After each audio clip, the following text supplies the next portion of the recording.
Hi, my name is Charity. I've been watching a lot of video journals for bariatric surgery patients, and I thought it would be a great idea to do my own video journal as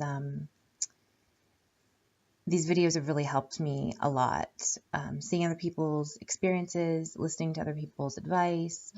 So I've decided to start my own video journal as I'm 2 weeks pre-op revision of a lapband to duodenal switch. I got my lapband surgery approximately a year and 8 months ago. I'm 33 years old. I have struggled with my weight my whole life, since probably I was like puberty, I imagine. I spent a lot of time trying to lose weight and then not trying to lose weight. I was pretty normal up until about the age of 13, and then I started putting on weight. I really started working out after I'd really noticed it once I got into high school around probably the age of 16 or so, and I just worked out. I was like, you know what, I'm not going to be fat. I'm not going to be that girl. So I just worked out like a maniac and didn't eat until probably college. And then I just got kind of exhausted and I quit. But over the time, I always worked out. That was a mainstay in my life, was I always worked out. I grew up vegetarian and I grew up eating healthy, but I never stopped working out. That was always my thing. But the crappy thing is that for me to be normal weight, I have to work out or look nice. I'm 5'10", so my ideal weight is around 150, and my ideal size is around 8, size 8, around that. And for me to be that, instead of working out for an hour, which I don't mind working, I'm not athletic, but I don't mind working out, I'd have to work out for 3 hours. And instead of eating, a healthy 1,500 calorie diet, I'd have to eat, 800 calories and be starving all the time. So I did that. I went to college. I gained some weight. I yo-yoed, but overall I stayed working out. I moved to Canada when I was 23, and I'd gotten back from college and I gained some weight. Moved to Canada. I lost the weight. I kept it off, healthy or unhealthy, for a lot of years. I've lived here since I was 23, so about 10 years.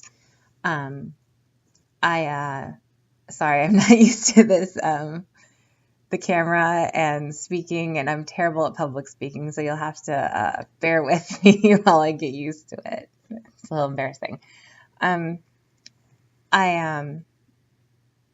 anyway, so I spent all these years working out, and probably about 2.5 years ago, I just got exhausted. I was just so exhausted, and at the same time, I don't want to be that, 33-year-old girl who isn't taking care of herself and isn't in shape and looking great and feeling great. And so about 2 years ago, I weighed about 270 pounds approximately. I weighed 277 when I went to get my lapband surgery. So it had been a problem for a while. I just gave up. I really just threw in the towel and just ate whatever I felt like. And, I felt like crap, but I was so sick of being hungry all the time and cravings and working out for hours and hours and hours on end, with no real, I always feel strong. I always feel good, but not really getting anywhere for, and I mean, I'm sure you guys know, when you hear somebody say, you know everything about food, and you know everything about diets, and you know everything about exercising and doing what you're supposed to do, but it's just not working. It's not applying. And I went so overboard. I would do it normal for a long, long time, and nothing would happen. So I would just get extreme. I'm a kind of a person of extremes anyway. So I would do extreme, and I felt really strong. I felt really powerful doing all the working out, but I just, it took so much that I was just so exhausted. by the time I was 30, it was like, I don't want to do this anymore. So I was able to get lap band surgery, and I weighed, like I said, I weighed 270 pre-op. It was sort of a new program, and the surgeon was kind of new at doing this program, although the surgeries he'd done were, successful, as far as, physiologically putting the port in place, putting the band in place, not nobody dying or anything like that. So, but I didn't get a whole lot of pre-op care. I didn't do any of the fasting or the shakes or anything like that. It was just go in, get my surgery, and that's what I did. So I went in, I had my surgery. I felt okay afterwards. Right after, I was surprised. Let's go get my prescription, and walking around and, feeling good because I was on drugs, I'm sure. And then I healed fairly quickly. And it was funny because I was so surprised that I was starving. Like a day later, I was so hungry and I couldn't really eat anything. So I'm on clear fluids, and then I'm on fluids. And then really once I healed, I had no restriction. I really didn't. I could eat pretty much anything I wanted. So we started doing fills, which, by the way, I'm terrified of needles, particularly ginormous long needles going into parts of my body. So I was willing to sort of just hammer past that so that I could get this done. So my doctor, over the course of about 6 months or 7 months, he tried to fill me. We ended up figuring out, long story short, that he wasn't actually putting the needle into the port. So I was just getting, saline into my body. And finally he did a fluoroscope. He thought with this thing, I was laying there like, oh my gosh, like this is crazy. It's like he's sweating and I'm like, even though I have the anesthesia or anesthetic or whatever, it was pretty crazy. So finally he filled me, and then he walked out the door, and I was like, okay. So the nurses helped me up, but he didn't have me drink anything. Excuse me. He didn't have any. You have to bear with me. I'm getting to the part where it explains some of my strange, like burping and things like that. So, anyway, so I was there. The nurses helped me. I went on my way. I thought, well, I'm probably going to feel a little funny. I went home, which was about an hour and a half from Toronto, and figured out that my saliva wasn't going down. And after I'd figured that out for about 30 minutes, I started getting really scared. So I called him, and he's like, well, I'm out of town, so I guess you'll have to go to the emergency room and get unfilled. And I'm like, get unfilled after all of this? Like, I don't want to get unfilled all the way. I want to, get filled appropriately. So we figured out I'm overfilled. So he called a friend or another doctor in Toronto, Dr. Colburn, and I drove the hour and a half with a Tupperware in my lap, spitting my saliva because it wouldn't go down, which was, an adventure. I wouldn't recommend it. Anyway, so you don't want to do that. That's bad.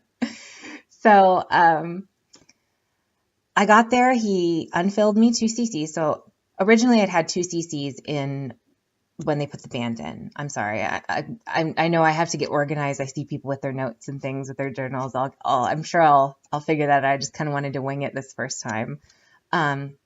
He filled me with 2 cc's when the band was put in, and he tried to fill me, and then finally he put in 4 or 5 cc's when he finally filled me with the fluoroscope. And so Dr. Colburn took me back down to 2 cc's. And he actually got the needle in, like, boom. So it was just kind of a mess with my surgeon. I wouldn't recommend him, but I won't mention his name. So I was unfilled, and then it was just I was just kind of drifting in the wind. I didn't have any restriction. I could eat whatever I wanted. I was frustrated, and so that's what I did. I'm really ashamed of myself because of all this time and my whole life that I've never let it get this bad. I've probably always fluctuated up to the 200s, but never, ever like over 250, never. And I know that's a lot for most people, but I'm 5'10".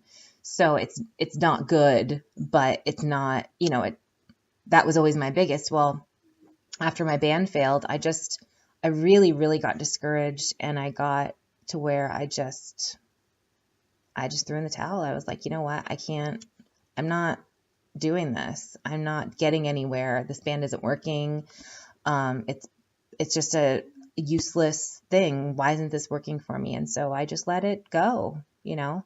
At the time I was, my marriage was in trouble, and that was kind of going on. I don't know how much we're supposed to share personally, but, relationship stuff, and, that wasn't going good, and just a lot of things, right? Just like we all do. We all have a lot of, stressors going on. On top of that, I had the stupid band that wasn't working, and I was still miserable. So I really let myself get out of control. And finally, I said, I got to do something about this. I was about 290 probably. And then it was funny, right around then, my band, I didn't know, I knew it was my band, but I started getting a lot of restriction. Like, things weren't going down, and it was really painful. And that was about 6 months ago. And 6 months ago, it was gradual. It seems not as gradual now to me looking back, but it was pretty gradual. Like, I noticed it. I noticed I was throwing up a lot, and a lot of things wouldn't go down, and I was having to be really careful. And I'm at dinner, and I'm, eating my dinner, and then all of a sudden I got to go to the bathroom and do something about this. Is not going to stay down. So over the course of the last 6 months, it has gotten tighter and tighter and tighter and tighter. And basically, I'm probably, well, no, I'm not probably, I am, I'm starving. Literally, and, I'm starving, like, I've lost about probably over 50 pounds, a little over 50 pounds in the last 6 months. Probably less than that, actually. It's probably been like 5 months.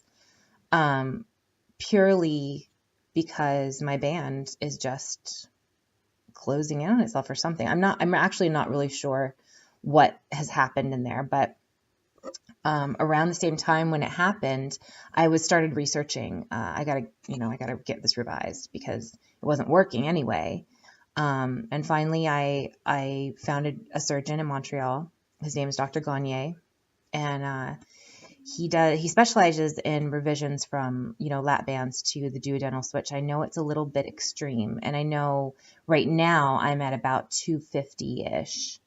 So that doesn't put me in this super morbidly obese category. But that being said, I was 290. And the only reason I'm to whatever I am today, I'm sure I'll get weighed in the near future here, is because I've been starving, and it's been awful.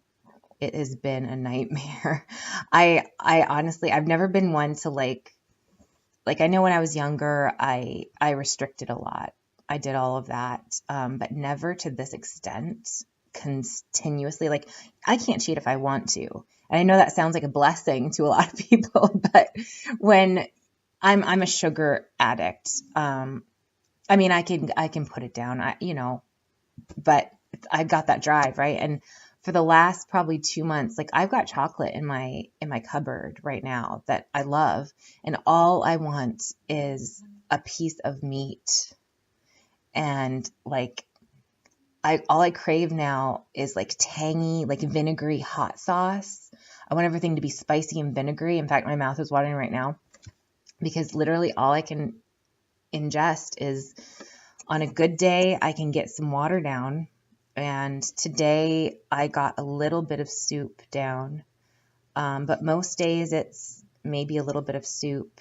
I've been trying once I noticed this happening, I tried to focus on eating whatever, like anything I eat it has nutritional value. Like my mom, she's 63 and she moved up to Canada with me because I told her just stop working and just move up here because she was miserable. So I moved her up here and she cooks and all that stuff. So I'm really lucky.